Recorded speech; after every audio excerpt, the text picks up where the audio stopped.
global peace a priority of this administration. And today is evidence of that. He wants to see a peaceful resolution in many parts of the world, but he wants to see a peaceful resolution here, and we want to play a constructive, productive, and important and key role in ensuring that that can happen. And a durable peace in the Great Lakes region will open the door for greater U.S. and broader Western investment, which will bring about economic opportunities and prosperity. And it will also help advance President Trump's prosperity agenda for the world. It's as they call it, a win-win for everyone involved, for the United States, for the Democratic Republic of Congo, and for Rwanda. Our firms are good corporate citizens, American firms, and they'll bring good governance and ensure responsible, reliable supply chains for things like critical minerals that benefit regional governments and our partners and allies as well. This economic development, combined with durable peace, and I would say durable peace comes before economic development. It's impossible to do without the peace.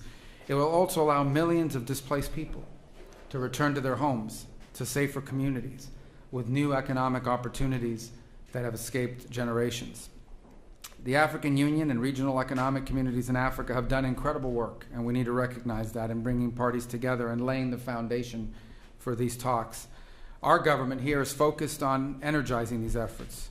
So we're going to be in close contact with our African Union partners to make sure we can bring this to fruition and to see that this better future reaches everyone. I do want to especially thank our senior advisor, Mr. Boulos, and his counterparts in the Democratic Republic of Congo and Rwanda for their vision and for their hard work. Today is a step to building a peaceful, prosperous Great Lakes region, and we look forward to working with everyone involved to achieve this goal. Thank you.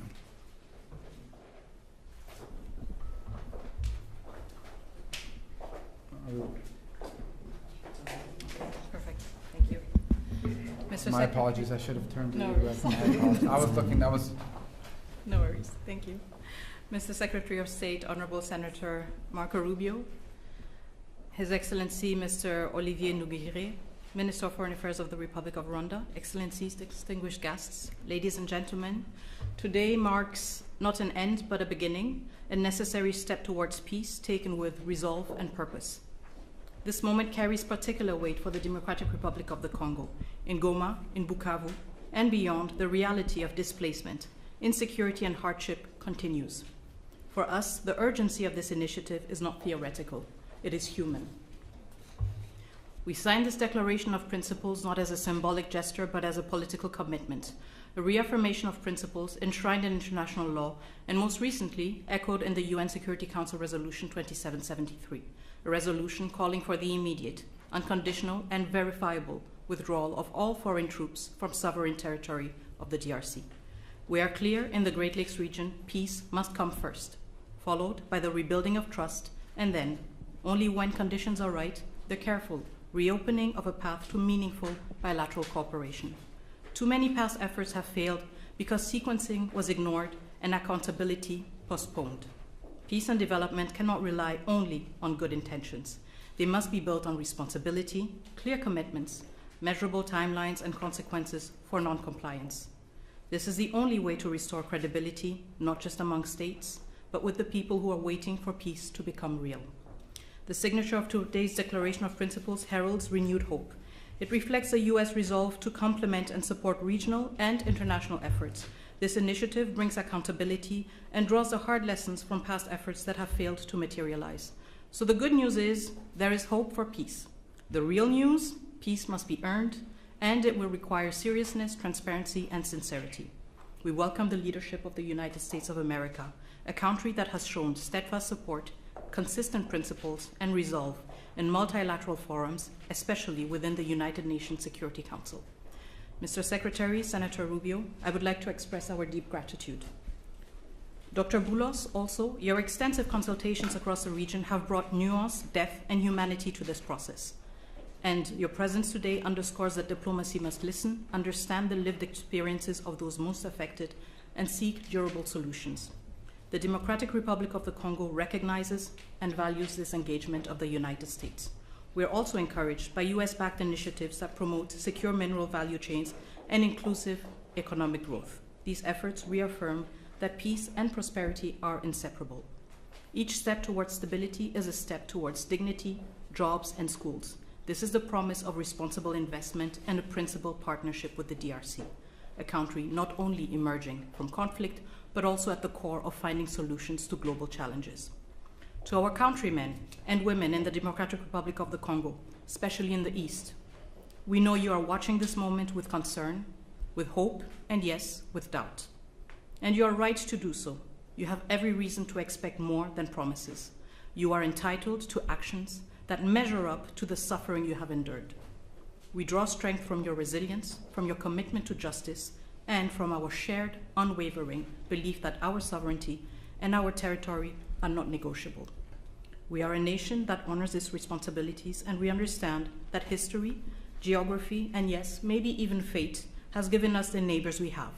The borders we inherited, as confirmed by the African Union, are permanent and will never change.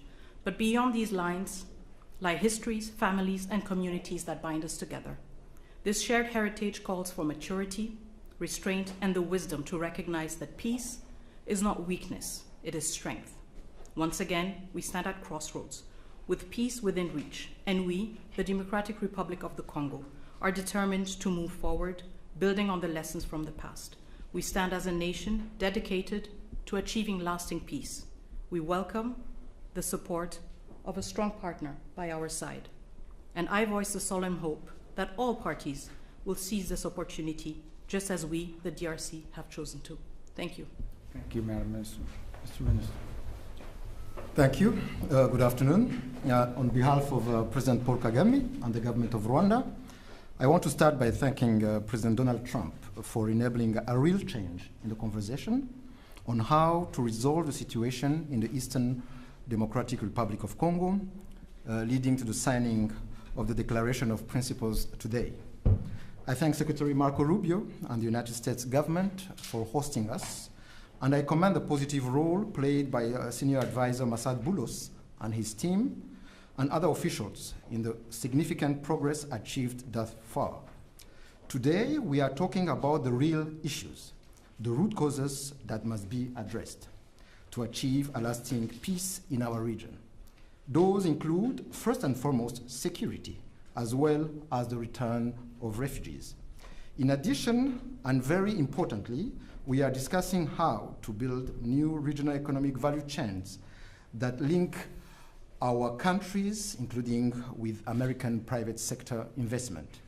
Our goal is a secure region, free of violent ethnic extremism, which is well governed. Working together, our region can be an engine of prosperity for all our peoples, and indeed Africa as a whole. The Declaration of Principles opens the door to a definitive peace agreement, giving fresh impetus to ongoing efforts of the Africa-led process under the East African Community and Southern African Development Community, as well as the Doha track, facilitated by the State of Qatar, where we have seen important breakthroughs in recent days. Our common aim is to conclude a comprehensive peace agreement as soon as possible. But there are no shortcuts or quick fixes, and we have to do the hard work to get it done right, once and for all. Rwanda is committed, and we are ready to continue working together with all the partners involved to ensure the success of this initiative. I thank you all. Thank you. All right. There he is. Secretary Rubio is signing as a witness the Declaration of Principles between the government of the Democratic Republic of the Congo and the government of the Republic of Rwanda. This declaration commits the parties to mutual recognition of sovereignty and territorial integrity, addressing security concerns, promoting regional economic integration, facilitating the return of displaced persons, supporting MONUSCO, and drafting a peace agreement.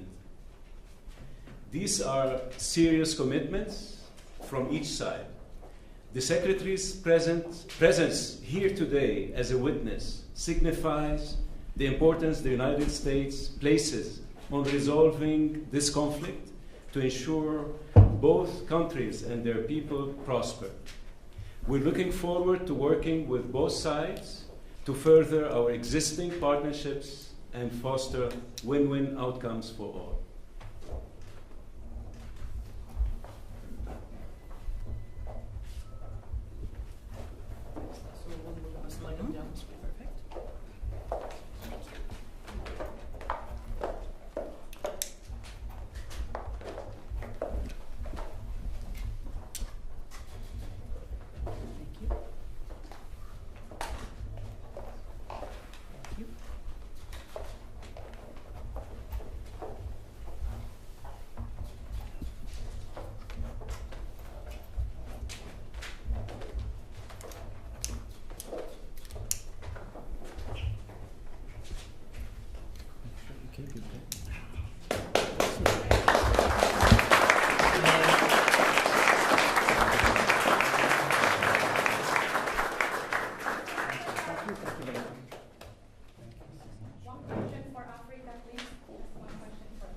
This concludes the ceremony. Thank you. For your excellencies, please, Mr. Secretary, one question for the entire continent.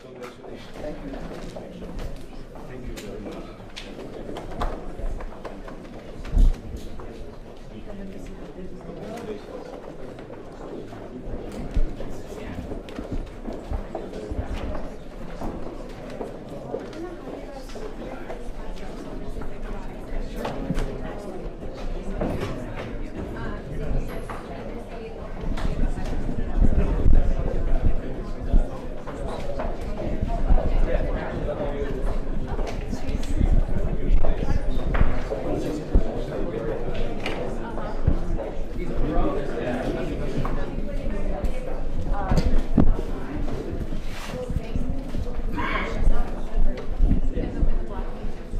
Ariel.